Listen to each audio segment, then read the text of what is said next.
Hello and very welcome back और YouTube channel. तो आज हम लोग डिस्कस करेंगे मोस्ट इंपॉर्टेंट एमसीक्यूज जो कि फुली सेंटर्ड होंगे विलियम शेक्सपियर के ऊपर। तो ये हमारा फर्स्ट पार्ट है और इसमें आपको लगभग 30 क्वेश्चंस यहाँ पे मिलेंगे, जिसमें हम मेनली जो सेंटर्ड है वो यूपीटीजीटी के एग्जाम्स के लिए, क्योंकि वहां पे एक स्पेशल ऑथर के रूप में हमको मिल जाते हैं विलियम शेक्सपियर। तो एक तरीके की ये सिलेक्शन सीरीज हम चला रहे हैं और इस विलियम शेक्सपियर के आपको 5 पार्ट मिलेंगे, यानी कि आपको 30 क्वेश्चंस के 5 पार्ट्स मिलेंगे, जिससे आपको जो मतलब मोस्ट अवेटेड या मोस्ट एक्सपेक्टेड जो क्वेश्चंस हम समझ सकते हैं कि विलियम शेक्सपियर से रिलेटेड हो सकते हैं, चाहे उनके प्ले, कैरेक्टर या फिर उनकी बायोग्राफी या फिर क्रिटिक्स से रिलेटेड, तो वो सब कुछ आपको कवर अप करवाया जाएगा।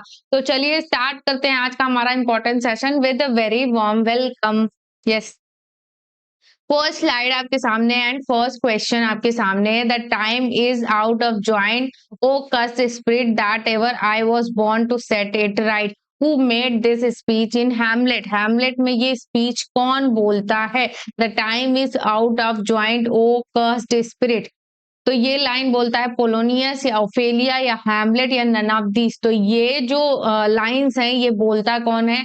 तो ना ही पोलोनियस बोलता है, ना ही ओफेलिया बोलती है, ये लाइंस बोलता है हैमलेट। जब ये अपने फादर के घोस्ट को देखता है और उससे बात करता है और जो चीजें उसको पता चलती हैं कि इसके फादर का मर्डर कैसे हुआ, तो उसको अपनी ड्यूटीज का रियलाइजेशन होता है। तो वो ये लाइंस बोलता है, the time is out of joint, O cursed spirit that ever I was born to set it right. यानी अपनी ड्यूटीज का रियलाइजेशन उसको होता है। तो सी ऑप्शन हमारा यहाँ पे राइट हो जाएगा। सो नेक्स्ट क्वेश्चन देखते हैं। नेक्स्ट क्वेश्चन देखिएगा, we are such stuff as dreams are made of and our little life is rounded with a sleep, who speaks these lines in the Tempest. यानी कि Tempest में ये lines कौन बोलता है? We are such stuff as dream, जैसे कि dream होते हैं और हम उसी जिस सपने में ही रहते हैं, उसी तरीके से घूमते रहते हैं अपनी छोटी सी जिंदगी में। तो ये लाइन्स कौन बोलता है? तो आपके ऑप्शन है मिरिंडा या फिर प्रॉस्पेरो या फर्डिनेंड या फिर गोंजेलो। तो सही आंसर क्या हो जाएगा? तो इसका जो सही आंसर होगा वो बी ऑप्शन प्रॉस्पेरो हो जाएगा। ये हमारा राइट आंसर हो जाएगा। We are such stuff as dreams are made of and our life little life is rounded with a sleep. तो इस तरीके से लाइंस हैं, काफी ज्यादा इंपॉर्टेंट है, एग्जाम में बार बार पूछी गई हैं। तो इसका सही आंसर हो जाएगा प्रॉस्पेरो। और किस प्लेस है? तो टेम्पेस्ट प्लेस है। क्लियर। नेक्स्ट देखिएगा, from which play of Shakespeare the lyric under the green wood tree. Under the green wood tree एक सॉन्ग है, तो ये किस प्ले में आपको दिखाई देगा? Under the green wood tree. So option है as you like it, twelfth night या फिर द टेम्पेस्ट या फिर या फिर हैमलेट। तो इसमें से सही सही जो ऑप्शन होगा वो कौन सा होगा? तो वो होगा as you like it. As you like it में ये आपको लाइंस मिलेंगी और ये बेसिकली जो लाइंस है ये सिंग कौन कर रहा होता है? तो अमीन्स सिंग कर रहा होता है। ठीक है, अमीन्स जो है वो सिंग कर रहा होता है ये लाइन। और किस कौन सा सीन होता है? तो सीन 5 एक्ट 2 होता है। सीन 5 एक्ट 2 होता है जिसमें ये लाइंस वो गा रहा होता है। ओके, देखिए यहाँ पे आपको एक्सप्लेनेशन मिल जाएगा। The lyric under the green wood trees from William Shakespeare play as you like it से है और ये आपको scene 2 act 5 scene act 2 scene 5 में मिलेगा। Under the green wood tree ही rest stock photography and images in the song Amiens. Amiens जो है यहाँ पर डिस्क्राइब करता है peaceful life in the forest compare to treachery of court. यानी कोर्ट से ज्यादा आपको फॉरेस्ट में यहाँ पे उसको पीस मिल रहा है, ये डिस्क्राइब करता है इस लाइन में। Under the greenwood tree amines इसको सिंग करता है। एक्ट 2 सीन 5 होता है। क्लियर। नेक्स्ट क्वेश्चन देखते हैं, in as you like it who accompanies Rosalind to the forest of Arden. Forest of Arden के लिए जब रोजालिंड जा रही होती है as you like it play में, तो उसको उसका साथ कौन जाता है? कौन उसको कंपनी देता है? तो वो कौन होती है? सीलिया या फिर ऑर्लैंडो या ओलिवर या फिर द ड्यूक। तो सही आंसर क्या हो जाएगा?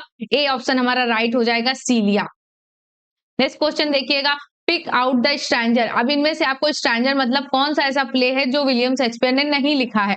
तो यहाँ पे हेनरी सिक्स्थ लिखा है विलियम शेक्सपियर ने, हैमलेट भी लिखा है, टाइटस एंड एंड्रोनिकस ये रोमन ट्रेजेडी है, इसको भी लिखा है। किसने इसको लिखा है? शेक्सपियर ने। ठीक है, और जो यहाँ पे नहीं लिखा है वो है सी ऑप्शन, यानी कि एडवर्ड सेकंड यहाँ पे राइट हो जाएगा। इसको लिखा है क्रिस्टोफर मार्लोव ने, क्रिस्टोफर मार्लोव ने। ओके, तो ये हमारा राइट हो जाएगा। नेक्स्ट क्वेश्चन देखिएगा, in which play of Shakespeare the king speaks the monologue. यहाँ पे एक किंग है जो मोनोलॉग टोन में बोल रहे हैं। I had the corporal soundness now, यानी कि ये जो मोनोलॉग बोल रहे हैं यानी दुख व्यक्त कर रहे हैं। ठीक है, तो आपके ऑप्शन है यहाँ पे Henry six, all's wells that ends well, measure for measure, या फिर सिम्बलिन। तो सही आंसर क्या हो जाएगा? तो यहाँ पे जो बी ऑप्शन है वो राइट हो जाएगा, ऑल्स वेल्स दैट एंड्स वेल है। तो यहाँ किंग जो है अपने फ्रेंडशिप, जो इनके फ्रेंड थे उनके साथ जो इनको मतलब दुख और धोखा न दिया, उसकी वजह से ये एक्सप्रेस कर रहे हैं अपना monologue, I had the corporal soundness now. तो ये जो लाइंस हैं ये अपीयर कब होती हैं? तो ये अपीयर होती हैं एक्ट 1 सीन 2 में, एक्ट 1 सीन 2। अब आपसे पूछा जाएगा कि जो ये प्ले है ऑल्स वेल्स दैट एंड फेल, तो ये किस चीज पे बेस्ड है, कहाँ से इसका सोर्स लिया गया है? तो सोर्स यहाँ पे लिख लीजिएगा, ये एक टेल है। टेल किसकी है? तो बेकेसियो की डेकामेरन, बेकेसियो डेकामेरन की 100 टेल्स थी, वहीं से ये लिया गया है। ओके, नेक्स्ट क्वेश्चन यहाँ पे देखिएगा, हु रोट शेक्सपियरियन कॉमेडी 1938 में और शेक्सपियरियन ट्रेजेडी 1948 में? तो ये दोनों चीजें किसने लिखा है? तो वेरिटी ने, ब्रैडली ने, या फिर डाउडेन ने, या फिर एचबी चार्ल्टन ने। तो सही आंसर क्या हो जाएगा इन चारों में से? इन चारों में से जो सही आंसर होगा वो होगा फोर्थ ऑप्शन, डी ऑप्शन जो है वो हमारा राइट हो जाएगा, एचबी चार्ल्टन। इनका फुल नेम आपको पता होना चाहिए, हेनरी बकली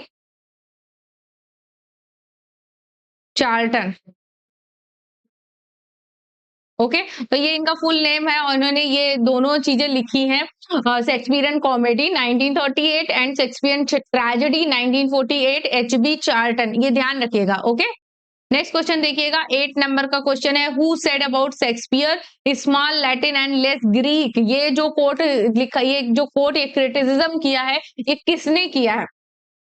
डॉक्टर जॉनसन ने, या फिर बेन जॉनसन ने, या फिर ड्राइडन ने, या मिल्टन ने? तो सही आंसर क्या हो जाएगा? तो जो भी शेक्सपियर को ध्यान से पढ़ रहे हैं उनको पता होगा कि बेन जॉनसन ने कौन कौन से क्रिटिसिज्म किए हैं शेक्सपियर के ऊपर। तो बी ऑप्शन हमारा राइट हो जाएगा, बेन जॉनसन ने ये बोला है।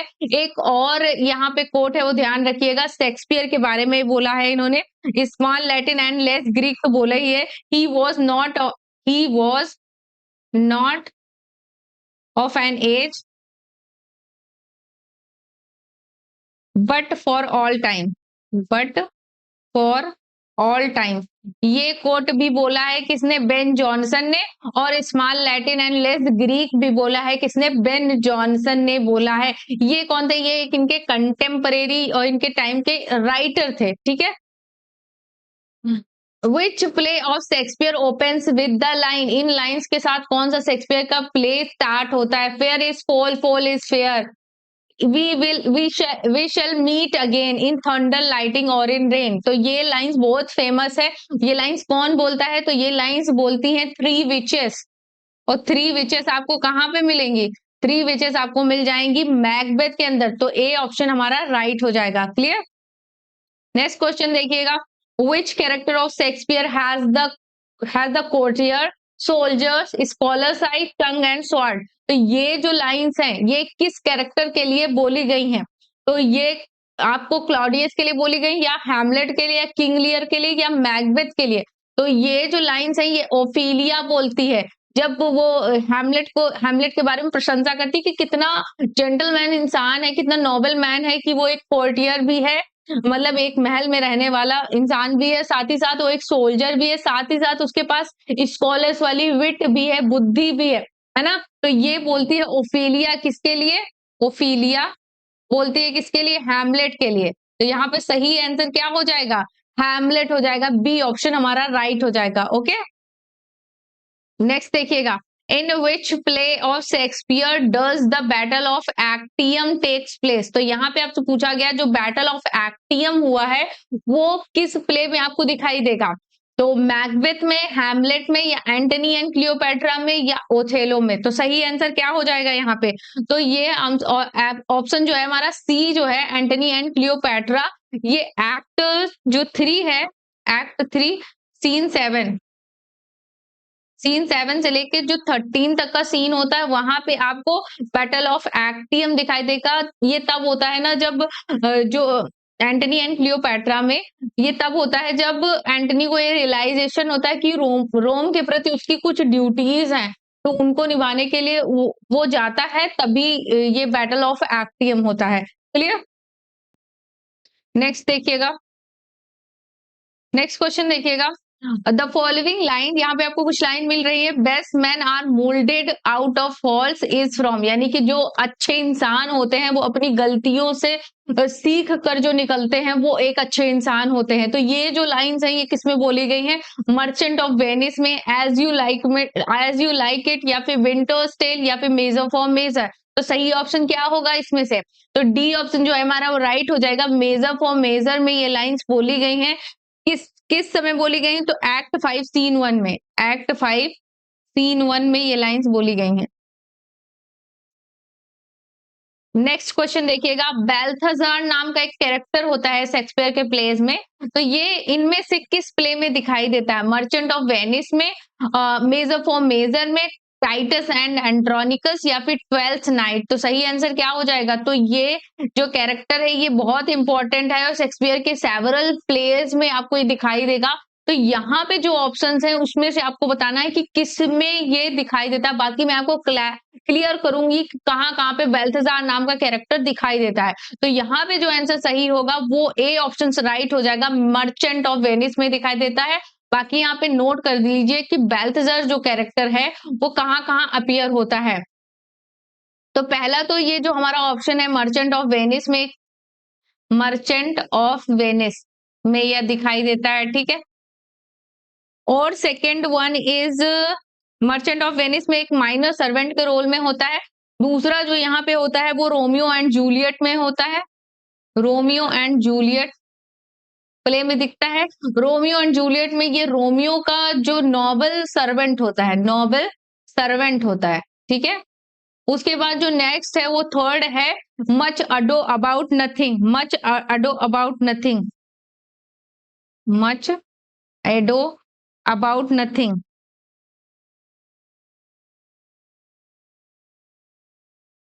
इसमें क्या होता है? तो इसमें ये एक सिंगर के रोल में होता है, ठीक है, सिंगर के रोल में होता है। तो यहाँ पे हमारा ए ऑप्शन राइट हो जाता है और बाकी आपको एक्स्ट्रा एडिशनल जो डिटेल्स हैं वो भी दे दी गई हैं कि आप कंफ्यूज ना हो कि अब बेल्थाजार को आपको यहाँ पे पढ़ा दिया गया मर्चेंट ऑफ वेनिस और मैंने सिर्फ इतना ही बोल दिया कि सेवरल प्लेस में दिखाई देता है, तो आप थोड़ा हौच पौच हो जाएगी। इसलिए जो भी चीजें ऐसी हैं वो आपको इसी वीडियो में क्लियर करवाई जाएंगी। ओके, नेक्स्ट देखिएगा 14 नंबर का क्वेश्चन है, Ophelia was the sister of, Ophelia किसकी बहन थी? गर्ट्रूड की, या फिर क्लाउडियस की, या पोलोनियस की, या लैट्रस की? तो सही आंसर क्या हो जाएगा? पोलोनियस जो था वो कौन था? पोलोनियस इसका फादर था, ठीक है, फादर था। और गर्ट्रूड कौन थी? तो ये क्वीन थी।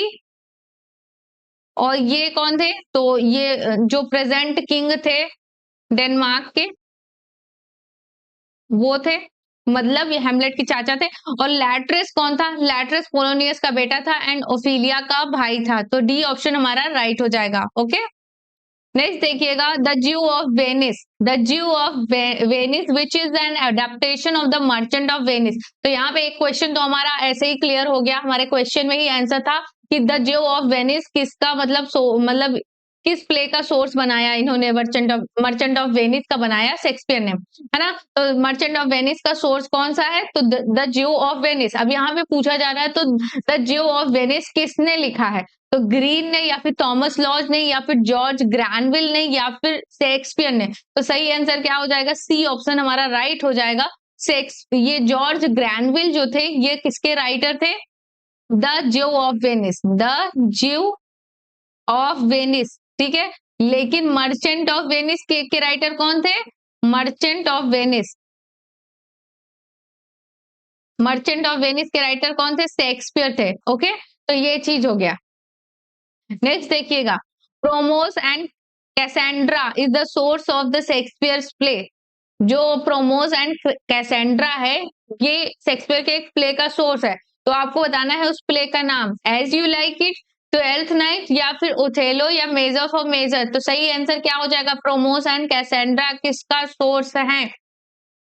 As you like it, twelfth night, Othello, या मेजर फॉर मेजर। तो सही ऑप्शन क्या हो जाएगा? डी ऑप्शन हमारा राइट हो जाएगा। मेजर फॉर मेजर का सोर्स कौन सा है? Promos and Cassandra.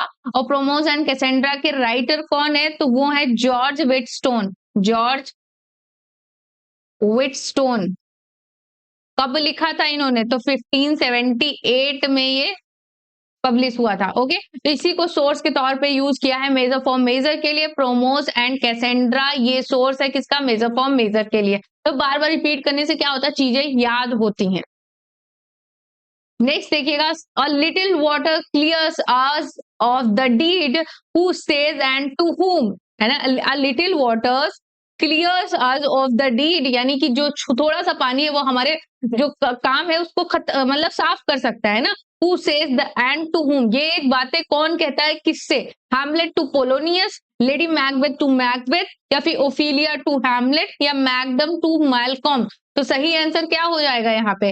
तो सही आंसर क्या हो जाएगा? जब क्या होता है, डंकन, किंग ऑफ डंकन का जब मर्डर हो जाता है, मर्डर कर देते हैं ये दोनों, लेडी मैकबेथ और मैकबेथ मिलके, तब ये लेडी मैकबेथ क्या करती है? मैकबेथ को एकदम शांत करने के लिए कि हाँ तुमने जो कुछ भी किया है सही किया है, जायज किया है, उसको कंसोल करती है। तो वो बोलती है, बी ऑप्शन हमारा राइट हो जाता है, Lady Macbeth to Macbeth. Okay, next question देखिएगा, from which play of Shakespeare the following lines have been taken. ये लाइन्स किस प्ले में मिलेंगे आपको? The quality of mercy is not strained, यानी कि जो क्वालिटी ऑफ मर्सी है वो नेचुरल है, वो किसी फोर्स के साथ नहीं आती है।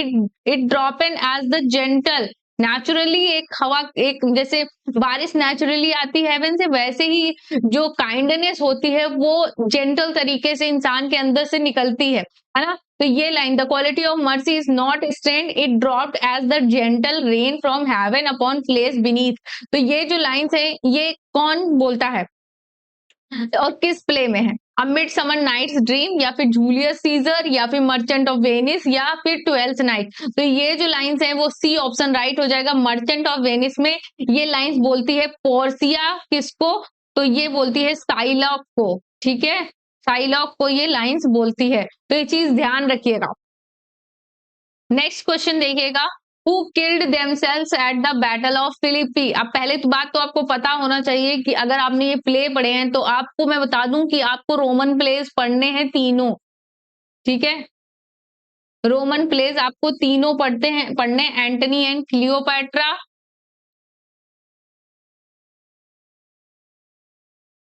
और second one is Julius and seizure, Julius scissor. Next है आपको टाइटस एंड एंड्रोनिकस।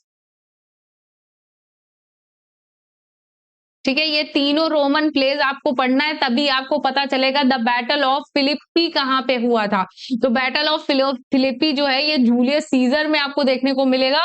तो ये बेसिकली जो प्ले होता है इसमें आपसे पूछा जा रहा है कि किसने मतलब बैटल ऑफ फिलिप्पी के टाइम पे अपने आप को मार लिया था। Brutus and Cassius, Cassius and Casca, Casca and Antony, Brutus and Antony. तो सही आंसर क्या हो जाएगा? तो यहाँ पे ब्रूटस एंड कैसियस जो होते हैं वो खुद को मतलब मार लेते हैं, यानी कि सुसाइड कर लेते हैं, क्योंकि उनको ये पता चल जाता है कि अब वो जीत नहीं पाएंगे। ठीक है, तो ये हमारा ए ऑप्शन राइट हो जाएगा, Brutus and Cassius. Next question देखिएगा, Shakespeare's Titus Andronicus is, Titus Andronicus क्या है ये पूछा जा रहा है, उसका जॉनर क्या है? कॉमेडी है, ट्रेजेडी है, रोमांस है, या माइन है? तो सही आंसर क्या हो जाएगा? टाइटस एंड एंड्रोनिकस जो है ये एक ट्रेजेडी है। और अगर यहाँ पे ट्रेजेडी के साथ साथ एक और ऑप्शन होता है रोमन ट्रेजेडी, तो आप किसके साथ जाते हैं? रोमन ट्रेजेडी के साथ जाते हैं, Roman tragedy. Okay, next question देखिएगा, who is the speaker of these lines, all the words a stage and all the men and women merely players, यानी कि पूरी दुनिया एक रंगमंच है और सभी आदमी और औरत यहाँ पे एक कलाकार है। तो ये जो लाइन्स है ये कौन बोलता है? शेक्सपियर, प्रोस्पेरो, हैमलेट या फिर जैकस? तो जैकस ये लाइन बोलता है, डी ऑप्शन हमारा राइट हो जाएगा। और जैकस आपको किसमें मिलेगा? तो ये मिलेगा एज यू लाइक इट में, एज यू लाइक इट में ये मिलेगा, ठीक है। नेक्स्ट देखिएगा, इन the Tempest the name of the magician is. Magician कौन होता है टेम्पेस्ट में? तो टेम्पेस्ट में मैजिशियन फर्डिनेंड होता है, एरियल होता है या फिर एंटोनियो होता है या प्रोस्पेरो होता है? तो सही आंसर क्या हो जाएगा? डी ऑप्शन हमारा राइट हो जाएगा। प्रोस्पेरो होता है जो कि एक मैजिशियन होता है और वो अपने आसपास की जो स्पिरिट है उनको कंट्रोल में रखता है। एरियल भी क्या होती है? एक स्पिरिट होती है। ओके, नेक्स्ट देखिएगा, in which play of Shakespeare Cordelia is character? Cordelia नाम की एक कैरेक्टर किस प्ले में है? मैकबेथ में, हैमलेट में, किंग लियर में या फिर ओथेलो में? तो ये चारों ग्रेट ट्रेजेडीज हैं और आपको इनके बारे में पता होना चाहिए, इनके चाहे वो इनके सोर्स से रिलेटेड चीजें हों या फिर इनके कैरेक्टर से रिलेटेड चीजें हों या फिर ये इनमें जो भी इंपॉर्टेंट लाइंस हैं उनसे रिलेटेड चीजें हों, ये चारों आपको पूरे दिमाग में रटी हुई होनी चाहिए। तो यहाँ पे जो कॉर्डेलिया नाम का कैरेक्टर होता है वो किंग लियर में दिखाई देता है। ये जो सबसे छोटी बेटी होती है किंग लियर की। अब आपको पता होना चाहिए कि किंग लियर की तीनों बेटियां आपको पता होना चाहिए। तो किंग लियर की डॉटर्स के क्या-क्या नेम थे वो यहाँ पे नोट डाउन कर लीजिए। 1 2 3 3 डॉटर्स थी जिसमें गोनेरिल जो थी वो सबसे बड़ी डॉटर थी। मिडल में कौन थी? तो रीगन थी और जो सबसे छोटी थी वो कॉर्डेलिया थी। ठीक है, तो ये हमारी किंग लियर जो थे उनके ये तीनों डॉटर्स थी और तीनों को इसी सीक्वेंस में आपको याद रखना। अगर एग्जाम में आपसे पूछ लिया जाए सबसे जो बड़ी बेटी थी उसका क्या नाम था, बीच में कौन थी और सबसे लास्ट में कौन थी, तो आपको पता होना चाहिए। ओके, नेक्स्ट देखिएगा, आउट ऑफ 154 सोनेट, 154 सोनेट्स में से जो है 126 जो सोनेट्स हैं वो किसको डेडिकेट किया है, किसको एड्रेस किया है विलियम शेक्सपियर ने? डार्क लेडी को, मिस्टर डब्ल्यू.एच को या फिर क्वीन एलिजाबेथ को या फिर लेडी पेनेलोप को? तो सही आंसर क्या हो जाएगा? जो 126 सोनेट हैं 154 में से, तो वो डेडिकेट है किसको? मिस्टर डब्ल्यू.एच को, मिस्टर डब्ल्यू.एच को। Clear? How many sonnets are address to dark lady? Dark lady को कितनी सोनेट्स एड्रेस हैं? अब तो यहाँ पे देखिए टोटल नंबर ऑफ सोनेट 154, तो 154 में से 126 माइनस करेंगे तो कितना बचेगा? तो यहाँ पर बचेगा, ओके, और उसके बाद यहाँ पे 2 हो जाएगा और यहाँ पे 0, 28 बचेगा। तो जिसमें से जो डार्क लेडी है उनको 26 सोनेट्स डेडिकेटेड हैं। बाकी लास्ट की जो 2 सोनेट्स हैं वो किसको हैं? तो गॉड ऑफ क्यूपिड को डेडिकेटेड हैं। ये चीज ध्यान रखिएगा। तो यहाँ पे आपसे पूछा गया डार्क लेडी को कितनी सोनेट डेडिकेटेड है? तो 26 डेडिकेटेड हैं। ए ऑप्शन हमारा राइट हो जाएगा। Okay, in Macbeth who kills Macbeth? Macbeth को किसने मारा था मैकबेथ के अंदर? तो ऐसा भविष्यवाणी करती हैं जो विचेस होती हैं कि तुमको मतलब जो नॉर्मल डिलीवरी से बच्चे पैदा होते हैं वो तुम्हें नहीं मार पाते, यानी कोई भी जो एक औरत से जन्मा बच्चा होता है वो मैकबेथ को नहीं मार सकता। तो मैकबेथ बहुत उड़ रहा था, तो वहां पे उसको ये नहीं पता था कि एक और तकनीक होती है सिजेरियन से, यानी कि जो बच्चे को पेट फाड़ के निकाला जाता है सिजेरियन तकनीक से, तो वैसा अगर कोई जन्मा होगा तो वो मैकबेथ को मार देता है। अब आपको बताना वो सिजेरियन टेक्निक से कौन पैदा हुआ होता है और कौन मारता है, बैंको या फिर डंकन या मेलकॉम या मैकडफ? तो बैंको को तो पहले ही मार देता है मैकबेथ, तो ये तो हमारा हो गई। डंकन को भी मार देता है। अब मेलकॉम जो होता है वो इसका बेटा होता है, बड़ा बेटा होता है डंकन का, तो ये भी हमारा इसमें सही नहीं है। मैकडफ जो है वो यहाँ पे सही ऑप्शन है, डी ऑप्शन, जो कि नॉर्मल डिलीवरी से नहीं पैदा हुआ था, उसको पेट फाड़ के सिजेरियन तकनीक से निकाला गया था, है ना। तो यहाँ पे वो मारता है किसको? मैकबेथ को। क्लियर?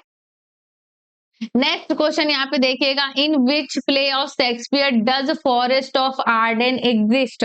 तो फॉरेस्ट ऑफ आर्डन जो है ये आपको किस प्ले में मिलेगा? Comedy of errors, Julius Caesar, या फिर मर्चेंट ऑफ वेनिस, या फिर एज यू लाइक इट। तो सही आंसर क्या हो जाएगा? फॉरेस्ट ऑफ आर्डन जो है वो एज यू लाइक इट में है, तो डी ऑप्शन हमारा राइट हो जाएगा। साथ ही साथ आपको मैं दो जो फॉरेस्ट का जिक्र हुआ है इनके प्लेस में, तो फर्स्ट तो यहाँ पे हो जाएगा forest of Arden, forest of Ardern, और दूसरा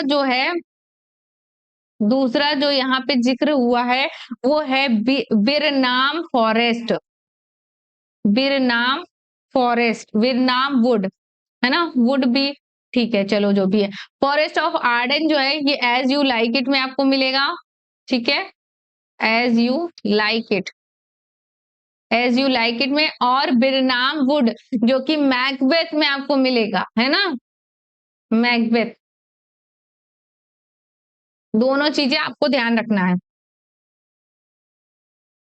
नेक्स्ट क्वेश्चन देखिएगा, very important question, who wrote tigers heart wrapped in a players hide about Shakespeare. Shakespeare के बारे में ये लाइंस किसने बोला है? बेन जॉनसन ने, या फिलिप सिडनी ने, या फिर ग्रीन ने, या मॉर्लोव ने। तो सही आंसर क्या हो जाएगा? सी ऑप्शन हमारा राइट हो जाएगा। ये जो लाइंस है वो रॉबर्ट ग्रीन ने बोली है, एक इनका पैम्पलेट था, ग्रीन्स ग्रोट्स ऑफ विट, ये इनका पैम्पलेट था जिसमें इन्होंने शेक्सपियर को बहुत ज्यादा क्रिटिसाइज किया। और यहीं पे एक और कोट है जो इन्होंने बोला है, एंड एब्सोल्यूट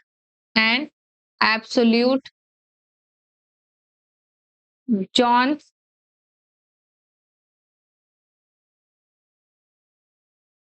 जोहान्स फैक्टोटम, फैक्टोटम, ये भी इन्होंने ही बोला है शेक्सपियर को, तो ये चीज ध्यान रखिएगा। ओके, नेक्स्ट देखिएगा, Shakespeare's historical place present the history of England from. जो इनके हिस्टोरिकल प्लेस हैं वो इंग्लैंड की हिस्ट्री को कितने से कितने पीरियड तक का कवर करते हैं? 1066 से लेके 400 1400, या फिर 1200 12 से लेके 1200 78 तक, या फिर 1485 से लेके 1603, या फिर 1200 से लेके 1550 तक। तो सही आंसर क्या हो जाएगा? डी ऑप्शन हमारा राइट हो जाएगा, ये हमारा सही ऑप्शन हो जाएगा। लगभग 350 ईयर्स, ठीक है, 350 ईयर्स को कवर अप करते हैं। What is the source of Julius Caesar? Julius Caesar का सोर्स क्या है? हॉलिंसेट क्रॉनिकल्स, या फिर North translation of Plutarch's lives, या फिर रोमन हिस्ट्री, या फिर नन ऑफ दिस। तो सही आंसर क्या हो जाएगा? बी ऑप्शन हमारा राइट हो जाएगा। नॉर्स का जो ट्रांसलेशन था प्लूटार्क लिव्स का, तो उसी को इन्होंने सोर्स के तौर पर यूज किया है जूलियस सीजर के लिए। ओके, तो यहाँ पे हमारे 30 क्वेश्चन कंप्लीट हो। सो आपने लास्ट तक देखा, इसलिए बहुत बहुत थैंक। और एक सबसे जरूरी चीज है कि ये मैं आपको कहूं कि आप लास्ट तक देखें, इससे बजाय कि आपके अंदर खुद से मोटिवेशन होना चाहिए कि हाँ, अगर आपको इस चैनल पे अच्छा कंटेंट मिल रहा है तो आप एमसीक्यूज को भी अटेम्प्ट करें, क्योंकि इससे पहले जो वन शॉर्ट एग्जाम ब्लास्ट वाली सीरीज थी उसमें हमने सारे राइटर्स को कवर किया है, लिटरेरी टर्म्स को कवर किया है, और भी जो इम्पोर्टेंट चीजें थी उनको कवर अप किया है। तो अब ये बारी आती है कि अब हम उनको प्रैक्टिस करें, यानी कि ज्यादा से ज्यादा एमसीक्यूज को अटेम्प्ट करें और अपनी प्रोग्रेस को चेक करें। तो इसी तरीके के इंपॉर्टेंट सेशन से जुड़ने के लिए अगर आप चैनल पे नए हैं तो चैनल को सब्सक्राइब करें, बेल आइकन को प्रेस करें आने वाली लेटेस्ट वीडियोस के अपडेट के लिए। और साथ ही साथ अगर आपको ज्यादा से ज्यादा मुझसे इंटरेक्शन करना है तो आप टेलीग्राम ग्रुप को भी ज्वाइन कर सकते हैं। थैंक्स फॉर वॉचिंग, मिलते हैं नेक्स्ट वीडियो में, बाय बाय।